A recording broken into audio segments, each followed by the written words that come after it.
Ining paghubog-hubog ba? Maluwas ba kini? Maluwas. Paminaw palahubog ha?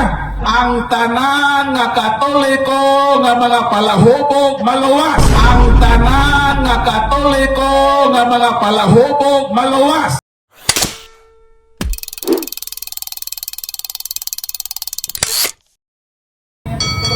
Ining paghubog-hubog ba? Maluwas ba kini? Maluwas. Paminaw palahubog ha? Ang tanan nga Katoliko nga mga palahubog maluwas. Kung magpag-o. Dili man katapusan nga ikaw palahubog nga maimperno na ka.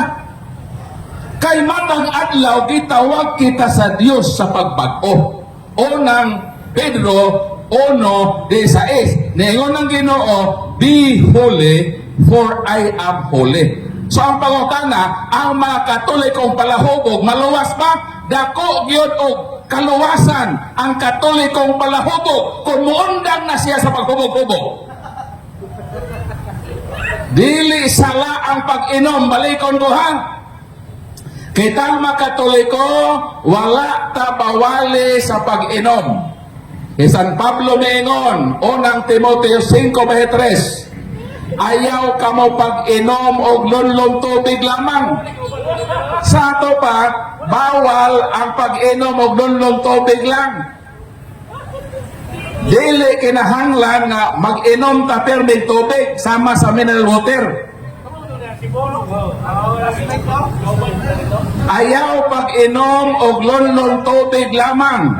Inom usab og gyutay nga bino.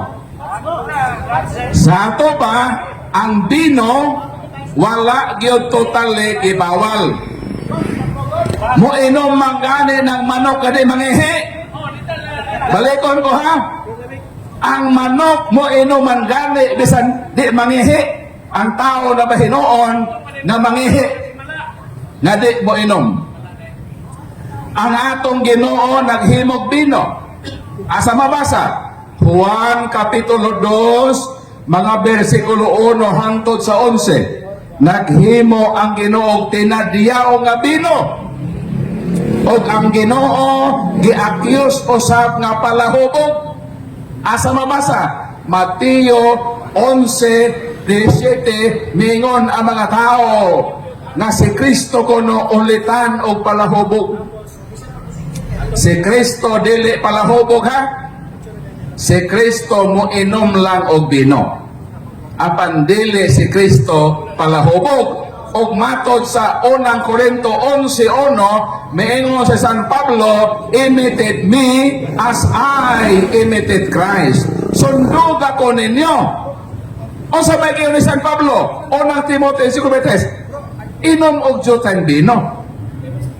Sundog ako ninyo. Sundog ka sabi niyo si Kristo. Si Kristo mo inom, apan dili maghubog. Busa makatolikong palahubog, maluwas. Kana kung sila manghunong na sa ilang pagkapalahubog. Apan, mutigsin gihapon sa bino. Kay di man sala lagi ang pag-inom og bino. Ang sala, mauman ang paghubog. Unang Korinto 6:9 hangtod sa 11, unsa magayon sa balang kasulatan nga ang mga palahubog dili makasulod sa harian sa langit, meaning ang mga palahubog dili gyud makatuod sa langit. Nganong di makatuod sa langit? Di na may katuod silang balay pagpauli. Langit na bahinoon na ilang padulngan nga matud-an. So para di ta makasala, ang pag-inom kinahanglan nga kontrol. Unsaon pag-kontrol sa pag-inom?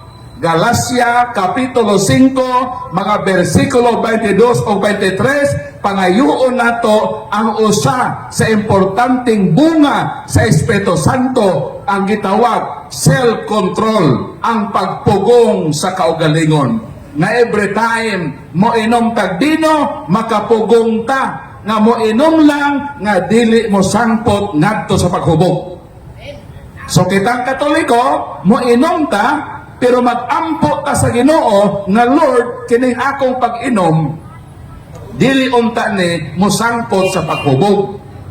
O pananglitan Lord mo inom ko o okay na ni sa ako pakatulugan ako Lord. O di ba paulian ako sa akong balay para dili gyud mo abot sa point na ako mahubog o ako makasa. So balikon ko, naapay paglaom ang magkatulikong palahubog nga mahalangit. Obo sa kondisyon nga mohunong na sila sa paghubog-hubog. Sunod pakutana.